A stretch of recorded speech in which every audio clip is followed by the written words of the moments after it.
The letter arrived on December 3rd, a crisp white envelope with the Pinehaven Estates HOA logo embossed in gold, and I knew before opening it that my day was about to get worse.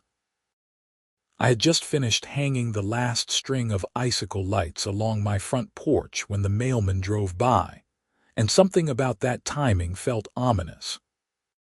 Sure enough, inside was a violation notice citing me for excessive and unauthorized holiday decorations extending beyond property boundaries, with a fine of $500 attached. My hands actually shook as I read it because I had measured everything twice, been meticulous about keeping my decorations squarely on my own land. I stood there in my driveway in Manchester, New Hampshire, staring at the paper like it might spontaneously combust if I glared hard enough. The temperature was hovering around 28 degrees, and my breath came out in white puffs as I read the notice again.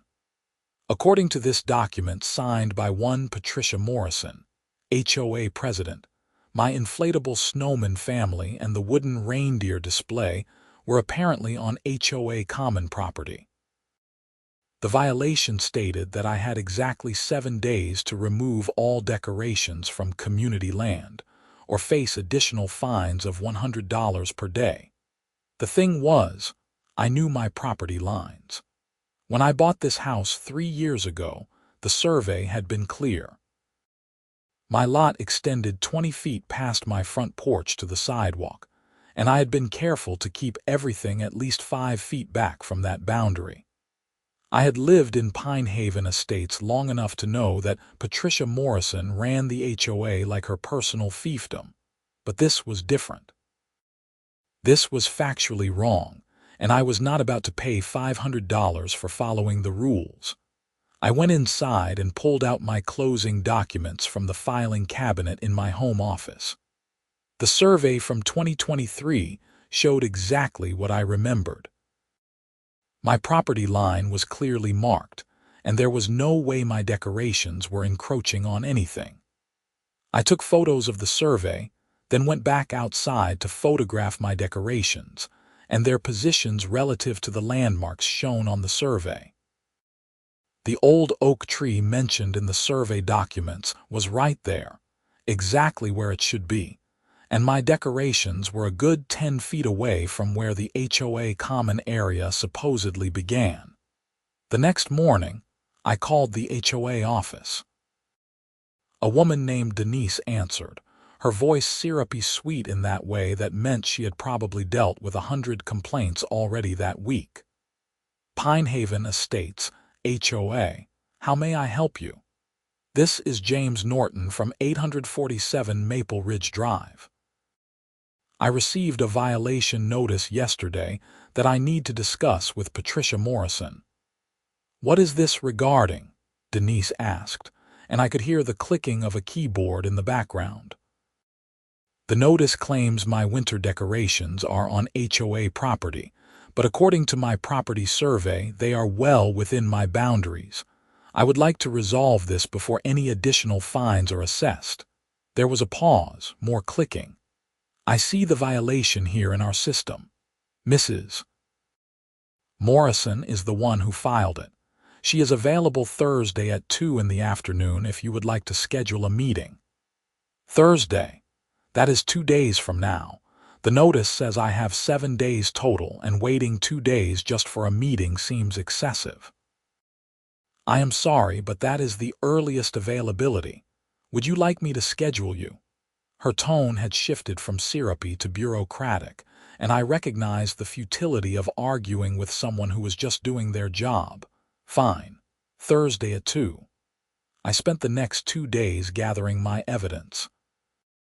I made copies of the survey, printed out the photos, and even called the surveying company that had done the original work to see if they could provide a letter confirming the accuracy of their measurements. They told me that, for $500, they could come out and do a new survey, but the old one was guaranteed accurate to within 6 inches. 6 inches would not account for the 10 feet of difference I was seeing.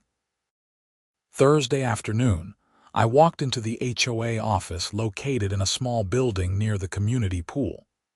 The office was decorated with fake poinsettias and a small artificial Christmas tree that looked like it had seen better decades. Patricia Morrison sat behind a large desk, her blonde hair sprayed into a helmet that defied both gravity and good taste. She was probably in her mid-50s, wearing a red blazer that matched her lipstick, and she looked at me over reading glasses that hung on a gold chain around her neck. "Mr. Norton, please sit down." She gestured to a chair across from her desk without smiling. I sat, placing my folder of documents on my lap. "Thank you for seeing me. I am here about the violation notice I received regarding my holiday decorations." "Yes, the decorations that are on HOA property." She said it as a statement, not a question. "Actually, that is why I am here. According to my property survey from when I purchased the house, my decorations are entirely on my own land." I opened the folder and pulled out the survey, sliding it across her desk. "As you can see, my property line extends to here, and my decorations are positioned well within that boundary." Patricia picked up the survey, barely glanced at it, and set it back down. "This survey is 3 years old. The HOA has its own records of property boundaries, and according to our documents, the common area begins here." She pulled out a map from her own drawer and pointed to a line that was indeed about 10 feet closer to my house than my survey showed. "With all due respect, Patricia, a property survey does not change unless someone legally alters the boundaries. That would require new surveys, legal filings, and my agreement as the property owner. Can you show me documentation of when this boundary change occurred?" Her lips pressed into a thin line. "The HOA has maintained these boundaries for 15 years, long before you moved here. Your survey must be incorrect." "My survey was done by Thompson and Associates, a licensed surveying company that has been in business for 30 years. I called them, and they stand by their work. If the HOA has different information, I would like to see the survey that supports it. I do not need to show you anything. The violation stands, Mr. Norton. You have 5 days remaining to remove your decorations, or the daily fines will begin accumulating. This meeting is over." I felt my face getting hot. "You cannot just fine me without proof. If you are claiming different property lines, you need to provide documentation. I am the HOA president, and I have the authority to enforce our community standards. Good day, Mr. Norton." She stood up, making it clear I was being dismissed. I gathered my documents and left, my mind racing. This was not just about decorations anymore. This was about property rights, and if Patricia Morrison thought she could bully me into paying a fine for something I did not do, she had another thing coming. That evening, I did what any reasonable person in the 21st century would do. I started researching. New Hampshire property law was clear that property boundaries established by licensed surveys were legally binding, unless changed through proper legal channels. Any change would require new surveys from both properties, agreement from both parties, and filing with the County Registry of Deeds. I called the Hillsborough County Registry of Deeds the next morning and asked if there had been any boundary changes filed for my property in the last 20 years. The clerk was helpful and called me back an hour later. "Mr. Norton, I have checked our records thoroughly. There have been no boundary modifications filed for 847 Maple Ridge Drive since the property was subdivided in 1998. The most recent survey on file is the one from your purchase in 2023. What about the HOA common areas? Would changes to those be filed?" "Absolutely. Any change to common area boundaries in a planned community would need to be filed with us and would require approval from the planning board. I show no such filings for Pinehaven Estates. I thanked her and hung up, feeling vindicated but also increasingly angry. Patricia Morrison was either grossly misinformed or deliberately lying. Either way, I was not paying that fine. The next day was Saturday, and I was outside adjusting one of my reindeer displays when a car pulled up.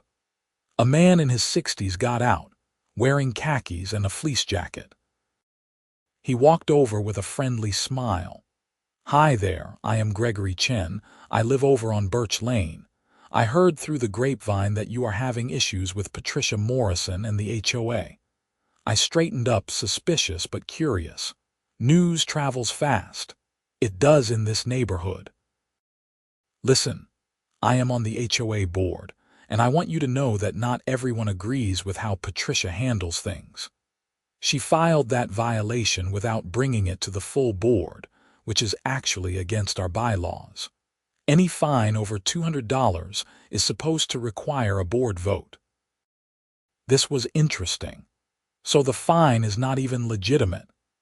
I would not say that in court, but let us just say Patricia has a tendency to exceed her authority. A few of us have been trying to rein her in for years, but she has her supporters, and they vote as a bloc. Gregory looked around as if checking to see if anyone was listening. "I looked at your property survey after I heard about this. I have been on the board for 8 years, and I have never seen any documentation supporting the boundary lines Patricia claims. Between you and me, I think she just does not like your decorations and is making up an excuse. So what do I do? She is threatening daily fines starting Tuesday. Get your own survey done. If it confirms what your old survey shows, then you have grounds to fight this. In the meantime, I will call an emergency board meeting. We need to address this before it becomes a legal nightmare for the HOA." I thanked Gregory and immediately called Thompson and Associates. They could send someone out Monday morning, which was cutting it close but would give me ammunition before the daily fines supposedly kicked in. The cost was $650, which was more than the original fine, but this was about principle now. Monday morning arrived with fresh snow falling, adding a picturesque quality to my disputed decorations. The surveyor, a man named Michael Russo, arrived at 8 in the morning with equipment that looked like something from a science fiction movie. He spent 3 hours measuring, checking GPS coordinates and comparing his findings to my original survey. "Mr. Norton, your original survey is spot-on accurate," he said as we stood in my driveway, reviewing his preliminary findings. "In fact, if anything, your property line might extend another 3 inches past what this shows, but that is within the margin of error. There is no question that your decorations are on your property. They are actually about 11 feet from where your property ends and the HOA common area begins. Can you put that in writing? I will have a full written report ready by tomorrow, but I can give you a preliminary letter today if you need it. I need it. The HOA is supposed to start charging me daily fines tomorrow."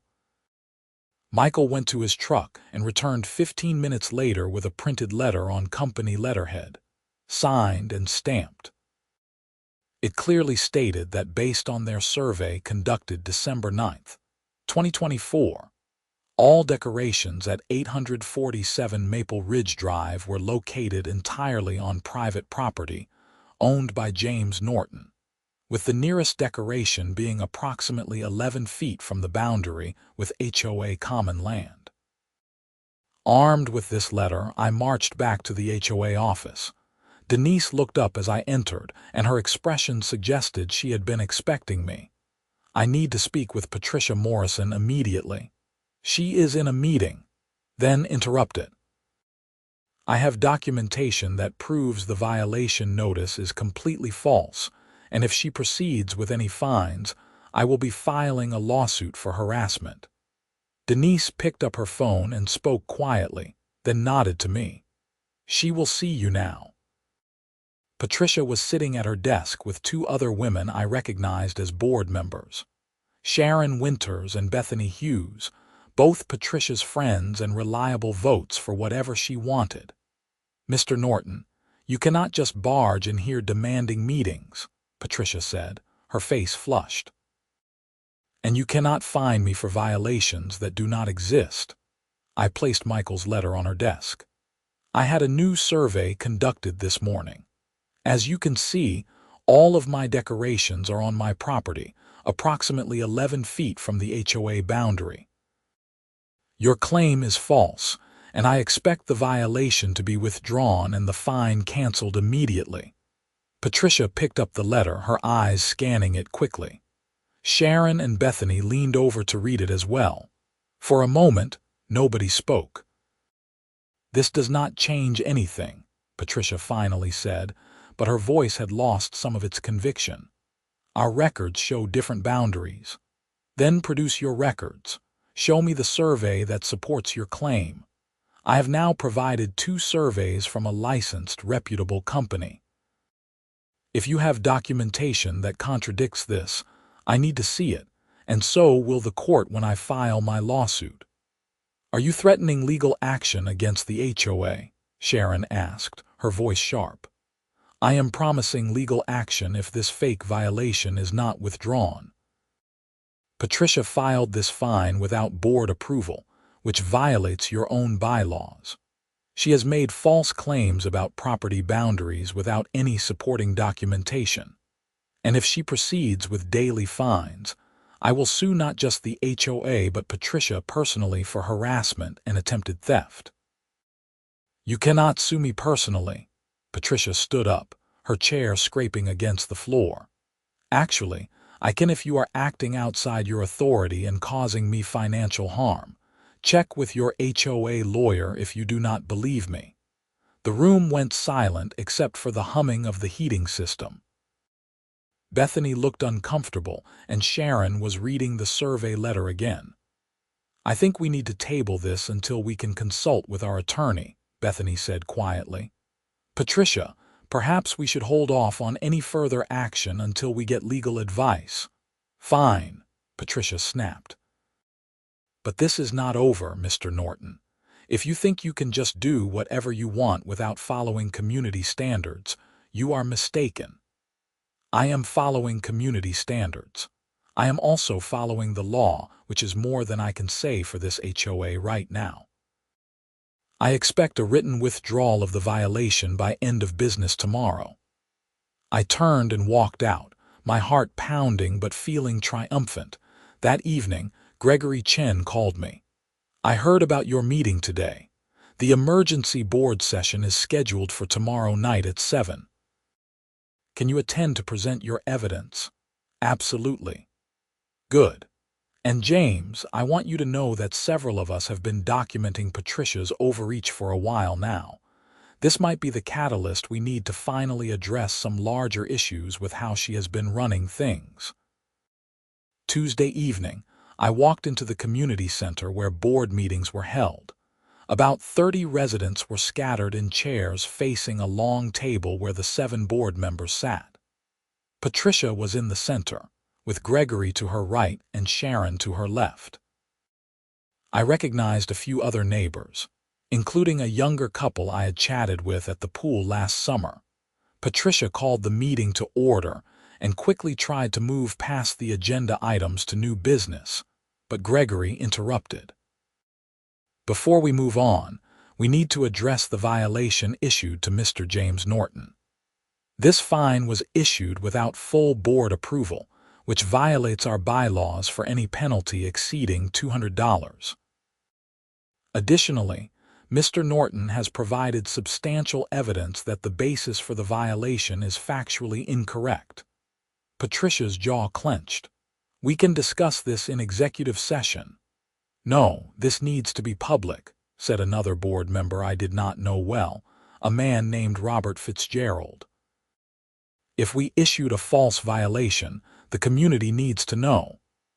"I did not issue a false violation," Patricia insisted. "Mr. Norton's decorations are excessive and are on community property." With all due respect, Mrs. Morrison, I have documentation proving otherwise. I stood up, holding my folder. May I present my evidence to the board? Gregory nodded. Please come forward, Mr. Norton. I walked to the front and laid out my case.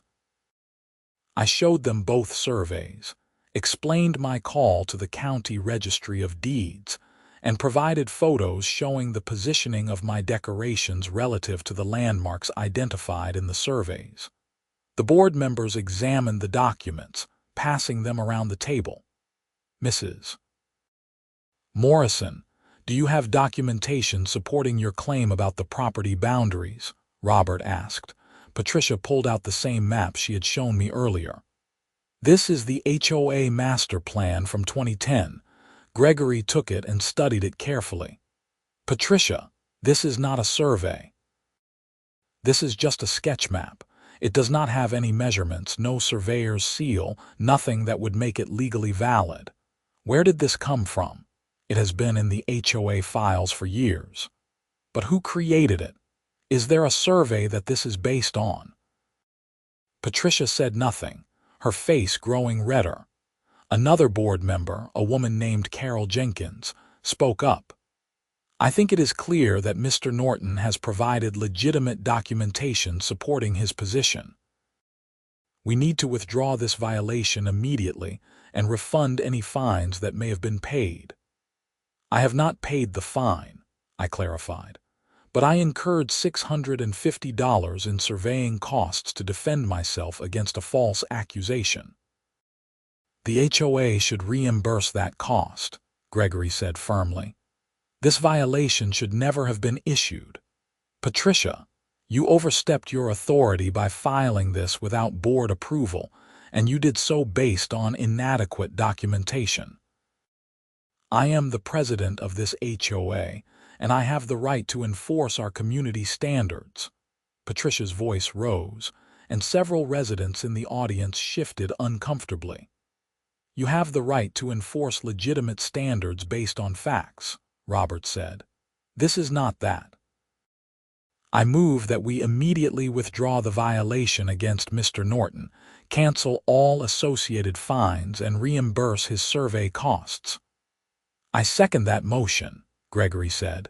The vote was 6 in favor, 1 opposed. Patricia was outvoted, and the look on her face suggested she had just bitten into something sour. The motion passes, Gregory announced. Mr. Norton, you will receive written confirmation of the withdrawal within 2 business days, and a check for your survey costs within 30 days. I thanked the board and returned to my seat, feeling like a weight had been lifted. But Patricia was not done. This is a disgrace, she said loudly. This board has no backbone.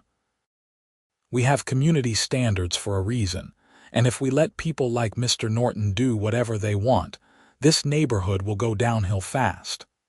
Patricia, the meeting is moving on, Gregory said firmly. Please control yourself. But Patricia stood up, gathering her papers. I do not have to sit here and be disrespected. I have given 15 years to this community, and this is the thanks I get. I am done with all of you. She stormed out of the community center, leaving her fellow board members staring after her in shock. The meeting continued with uncomfortable energy. Several residents asked questions about HOA enforcement procedures, and it became clear that I was not the first person to have issues with Patricia's management style.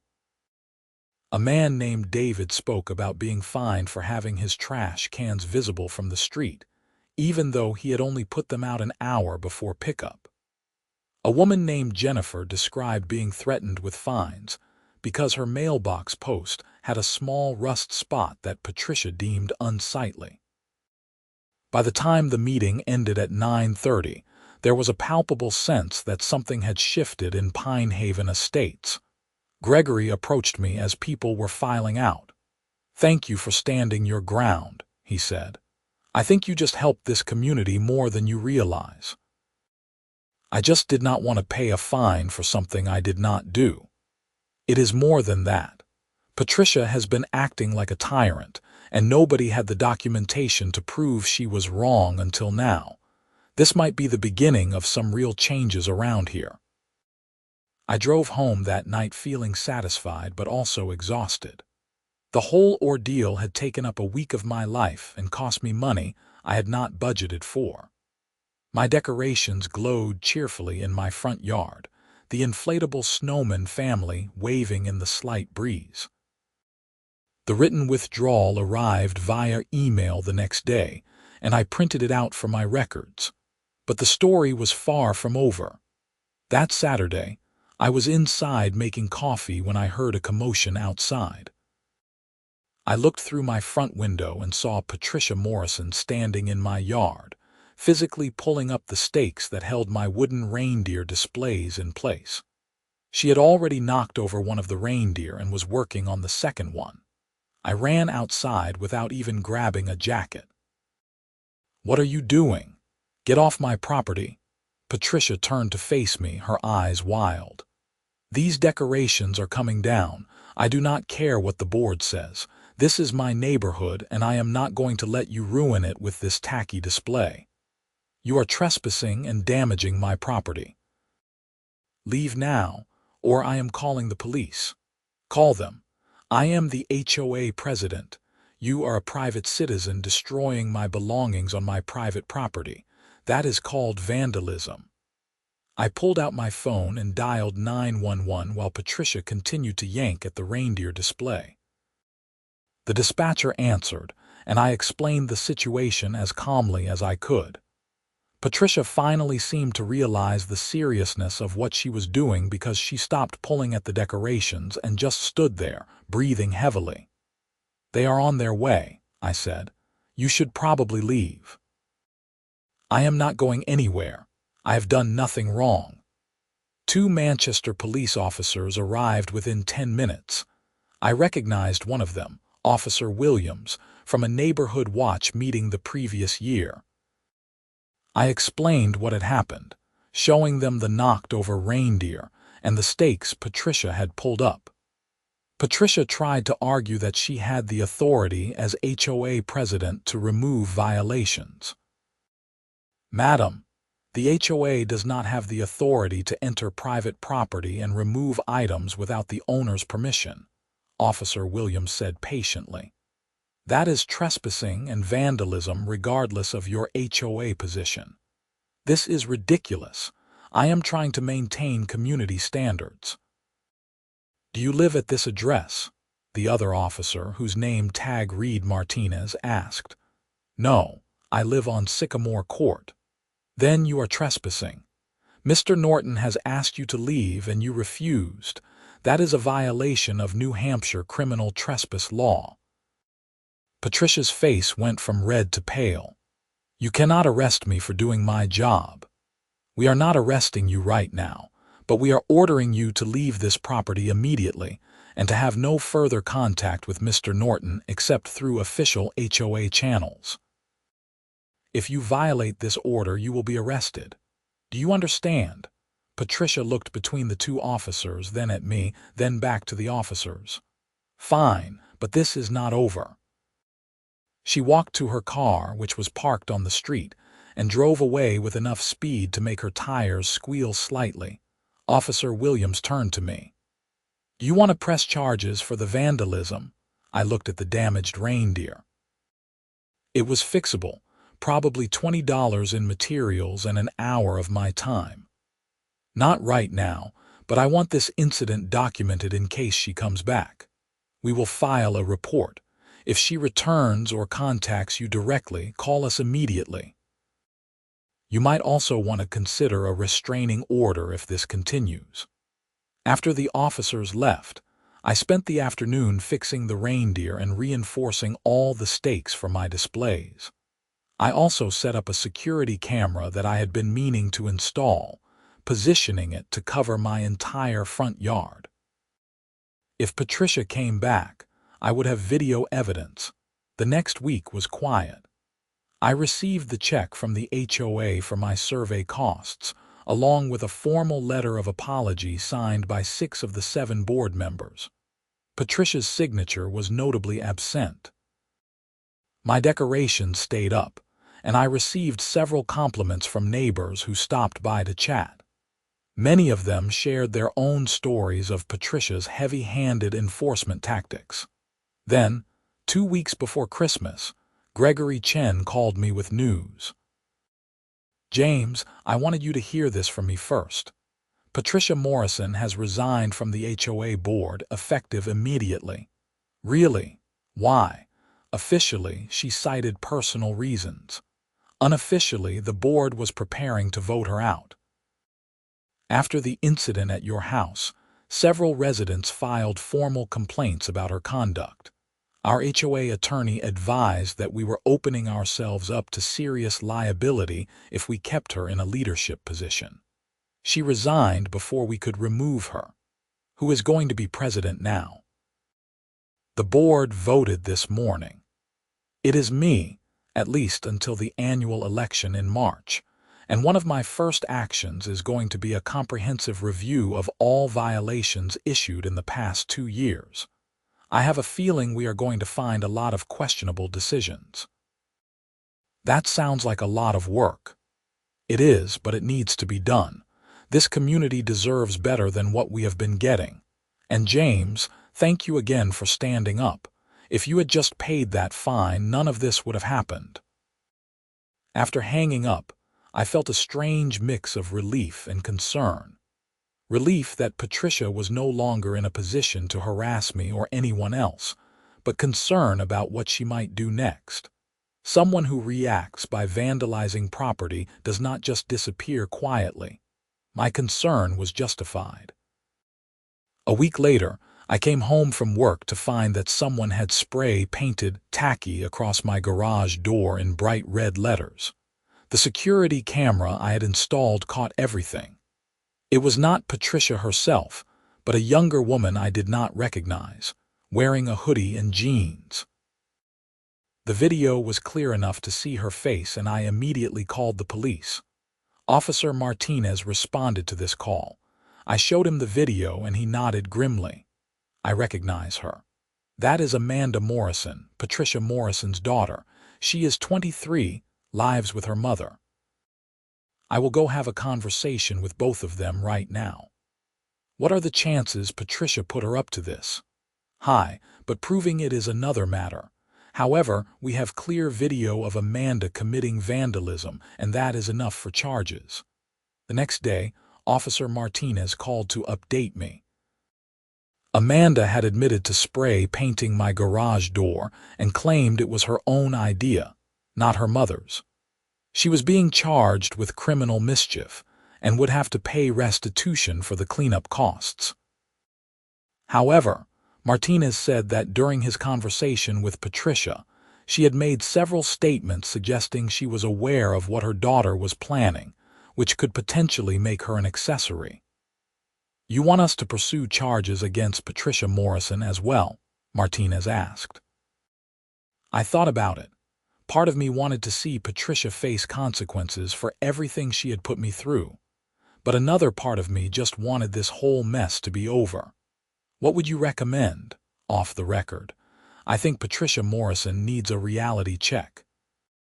She seems to believe that being HOA president put her above the law. If we charge her as an accessory, it sends a clear message. But it is your call. Let me think about it and get back to you. That evening, I talked it over with my brother Daniel, who was a lawyer in Boston. He listened to the whole story and gave me his perspective. "James, here is the thing. If you do not hold her accountable now, she is going to keep escalating. First it was a fake fine, then trespassing and vandalism. Now she is getting her daughter to do her dirty work. What is next? You need to draw a line. But I do not want to spend the next year dealing with a court case. You probably would not have to. If the police charge her as an accessory, her lawyer is going to advise her to take a plea deal. She will get probation, maybe community service, and she will have a criminal record that makes it very clear she cannot pull this stuff anymore. Trust me, that is the best outcome for everyone." I called Officer Martinez the next morning and told him I wanted to pursue all available charges. He thanked me for my cooperation and said the district attorney's office would be in touch. The legal process moved faster than I expected. Amanda Morrison pleaded guilty to criminal mischief in late January and was sentenced to 1 year of probation and ordered to pay $250 in restitution for the cost of repainting my garage door. Patricia Morrison was charged as an accessory to criminal mischief based on her statements to police and evidence from phone records showing she had texted her daughter the day before the incident saying, "Someone needs to teach that man a lesson." Patricia initially tried to fight the charges, claiming her text was taken out of context. But when the prosecution offered a plea deal that included no jail time, her lawyer convinced her to take it. In early February, she pleaded guilty to being an accessory after the fact to criminal mischief. She was sentenced to 2 years of probation, 100 hours of community service, and a $500 fine. She was also permanently banned from serving on the Pinehaven Estates HOA board. The local newspaper picked up the story, running an article titled "Former HOA President Charged in Decoration Dispute." The article detailed the entire saga, from the initial false violation to Patricia's daughter vandalizing my property.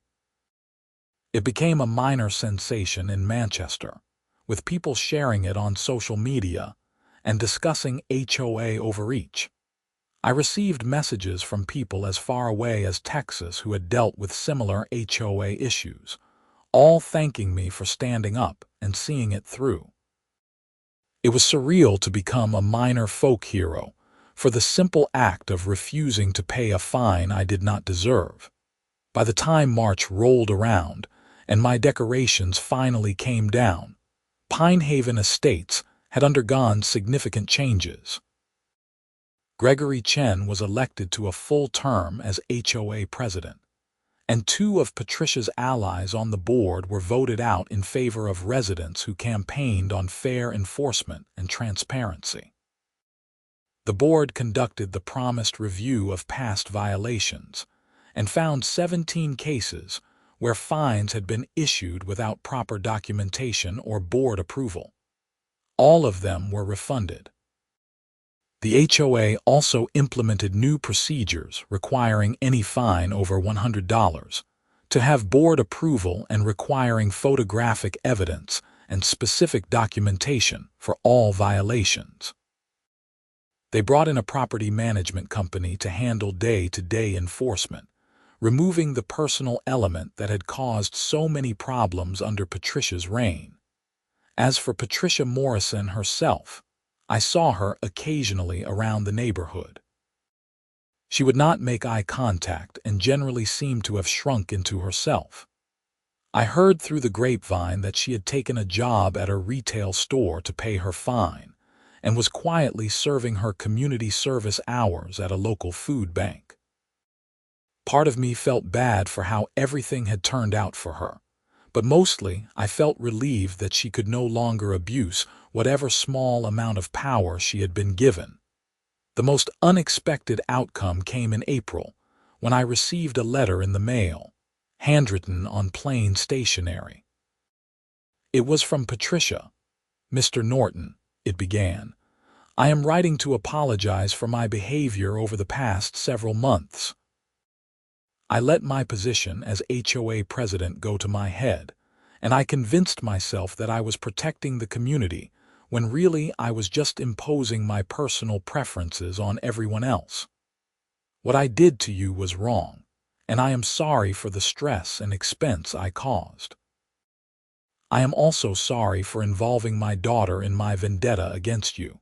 That was inexcusable, and she is paying a price for my bad influence.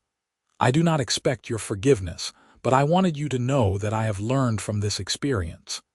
Sincerely, Patricia Morrison." I read the letter twice, looking for any hint of insincerity or manipulation, but it seemed genuine. I never responded to it, but I kept it in my files as a reminder that sometimes people can change, even if it takes getting arrested to make it happen. That December, I put my winter decorations back up.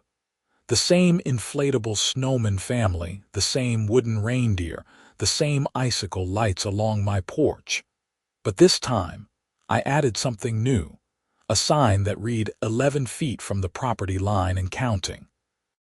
It was a private joke that only a few people would understand, but it made me smile every time I saw it. Gregory Chen stopped by the day I finished setting everything up.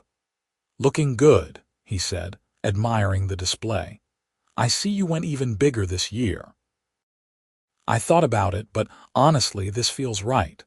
I do not need to prove anything anymore. You proved plenty last year.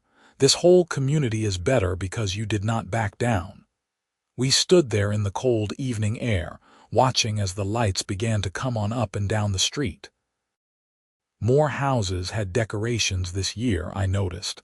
Maybe people felt more free to express themselves now that Patricia was not lurking around with her citation pad. "You know what the funny thing is," I said. "I almost just paid that first fine." $500 seemed like less hassle than fighting it. If I had just written that check, Patricia would still be terrorizing everyone. But you did not, and that made all the difference. Sometimes standing up for yourself is the same as standing up for everyone. As Gregory walked back to his car, I looked at my decorations, my properly surveyed and documented decorations, and felt a deep sense of satisfaction. Not just because I had won, but because the process had revealed something important about community and fairness and the danger of giving anyone unchecked authority, no matter how small. The rest of the winter passed peacefully. My decorations stayed up until New Year's Day, then came down without incident. The HOA sent out its annual newsletter in February, and for the first time in years, it included a message about transparency and accountability. The board published its budget, its meeting minutes, and a clear explanation of how violations were assessed and appealed. In March, I was approached by another resident, a woman named Susan who lived on the other side of the development. She asked if I would consider running for the HOA board in the next election cycle. I declined, explaining that I had no interest in HOA politics, but I appreciated that people thought I would be a good candidate. The fact that standing up for my rights had made me someone people trusted was not lost on me. By the time spring arrived and I was planting flowers in my front yard, the entire decoration dispute felt like ancient history. But its effects lingered in positive ways. The community was more engaged, more willing to question authority, and more supportive of each other. I made friends with neighbors I had only waved to before, united by our shared experience of surviving Patricia Morrison's reign. One warm afternoon in May, I was mowing my lawn when a car pulled up and a man got out holding a professional camera. He introduced himself as a journalist working on a story about HOA overreach in America and asked if I would be willing to be interviewed. I agreed, and we spent an hour talking about my experience. The article was published in June in a national magazine, featuring my story alongside several others from across the country. The common thread was HOAs that had exceeded their authority and homeowners who had fought back. My case was highlighted because of the property line dispute and the criminal charges that eventually resulted. The article ended with a quote from me. "The rules are supposed to protect everyone equally." When someone uses the rules as a weapon to enforce their personal preferences, that is not community management. That is tyranny on a small scale. The article generated more attention, including a call from a producer at a morning talk show who wanted me to appear on a segment about HOA disputes. I declined that opportunity, feeling like I had said everything I needed to say. Besides, I had moved on with my life, and dwelling on the past seemed counterproductive. Summer in Pinehaven Estates was pleasant that year. The pool opened without the usual drama about pool rules and guest policies. The community barbecue in July was actually fun instead of a thinly veiled HOA enforcement meeting. Kids played in the streets without someone calling in violations about noise or sidewalk chalk. It felt like a neighborhood should feel. In August, I ran into Amanda Morrison at the grocery store. We made eye contact briefly, and she looked like she wanted to say something. I nodded to her, a simple acknowledgement of her existence, and she nodded back before quickly moving down another aisle. It was not forgiveness exactly, but it was not hostility either. It was the kind of neutral coexistence that allows people to live in the same community without constant tension. By the time September rolled around, and I was thinking about what decorations to put up for Halloween, I realized that the entire experience had changed my relationship with my home. Before the dispute, my house was just where I lived. Now it represented something more, a place where I had stood my ground, where I had proven that facts and documentation matter, where I had helped shift the culture of an entire community toward fairness. I did go all out for Halloween that year, with elaborate decorations that included a graveyard scene, animated ghosts, and a fog machine. Nobody from the HOA said a word. In fact, Gregory stopped by to compliment the display and mentioned that I had inspired several other residents to put more effort into their seasonal decorations. "You know what the best part is?" Gregory said as we watched kids trick or treating on Halloween night. "People are not afraid anymore. They are not constantly looking over their shoulders wondering if Patricia is going to fine them for some made-up violation. They are just living their lives. That is how it should have always been." True, but sometimes it takes someone willing to fight to remind everyone what normal looks like. As winter approached again, and I started planning my decoration setup, I reflected on the full year that had passed since that first violation notice. I had spent money I had not planned to spend, time I would rather have used differently, and emotional energy dealing with conflict I had not sought out. But I had also gained something valuable, the knowledge that standing up for what is right, even when it is difficult and expensive and stressful, can create positive change that extends far beyond your own situation. The second winter season came, and my decorations went up without incident.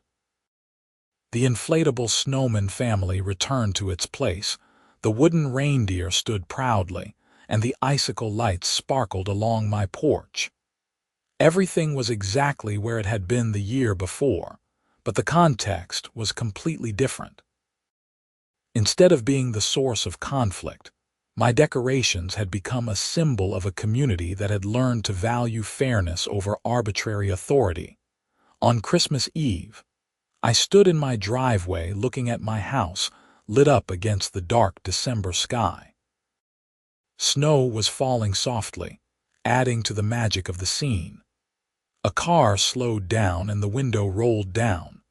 An elderly woman I did not recognize called out, "Beautiful decorations. Thank you for brightening up the neighborhood." I waved and thanked her, feeling a warmth that had nothing to do with the temperature. This was what community was supposed to feel like. Not rules and fines and power struggles, but people appreciating each other, and the effort everyone makes to create something pleasant to look at during the darkest time of the year. As I turned to go inside where hot chocolate and a fire in the fireplace waited, I thought about Patricia Morrison one last time. I hoped she had found some peace with how everything had turned out. I hoped her daughter had learned from the experience and would make better choices in the future. I hoped that somewhere in her community service and probation, Patricia had discovered that real leadership is about serving people, not controlling them. But mostly, I was grateful for my own journey through the whole mess. I had learned that documentation matters, that property surveys are worth their weight in gold, that sometimes the hard path is the right path, and that standing up for yourself can accidentally end up helping an entire community find its way back to sanity. The decorations stayed up through New Year's, then came down in early January. By that point, I was already thinking about spring and what flowers to plant, about summer and weather to finally build that deck I had been considering, about next fall and what Halloween theme to try. Life moved forward, as it always does, but with a foundation of confidence that came from knowing I could handle whatever challenges arose.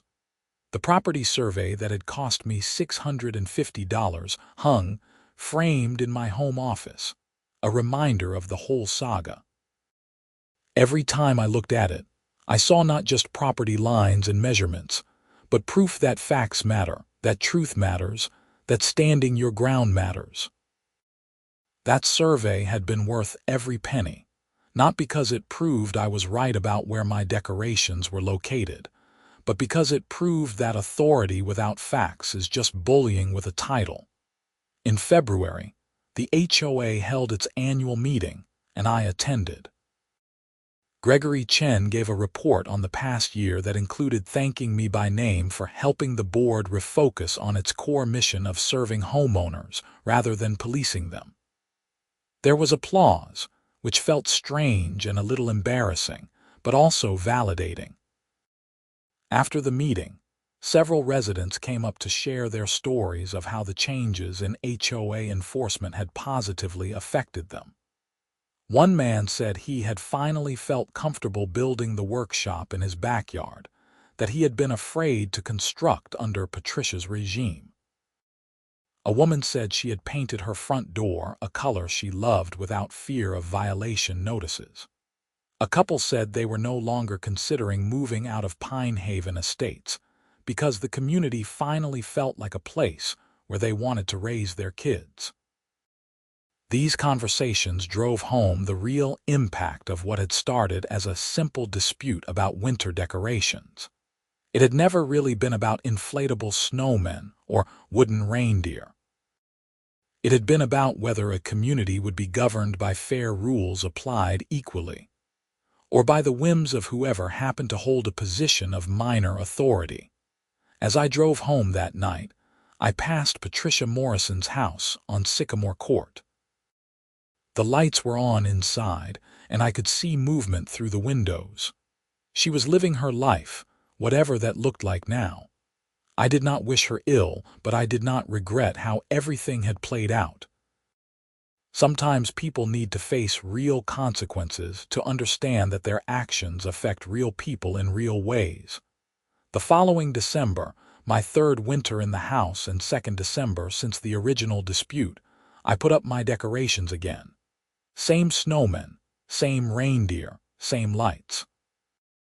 But this time, I added something new: a donation box for the local children's hospital. A sign explained that anyone who enjoyed the decorations was welcome to contribute, with all proceeds going to help kids spending the holidays in the hospital. The response was overwhelming. People stopped by throughout December to drop off cash and checks. Kids came with coins from their piggy banks. By Christmas, I had collected over $800, which I delivered to the hospital along with photos of the decoration display that had inspired the donations. The local news ran a story about it, featuring my decorations and the fundraising effort. The reporter asked about the history of the display and whether I had ever had any trouble with it. I smiled and said, "There was a dispute a couple of years ago about property lines, but it all got sorted out. Now we just focus on spreading holiday cheer and helping others." I did not mention Patricia or the fines or the vandalism or the criminal charges. That was all in the past, and while it had been important to stand up at the time, there was no need to keep rehashing it. The story now was about community and generosity, and using something beautiful to help others. But privately, I knew that none of this would have happened if I had just paid that original $500 fine. Fighting that unjust accusation had set in motion a chain of events that ultimately made my neighborhood better, taught me valuable lessons about standing up for what is right, and created opportunities to help others. Sometimes the hard path leads to unexpected gifts.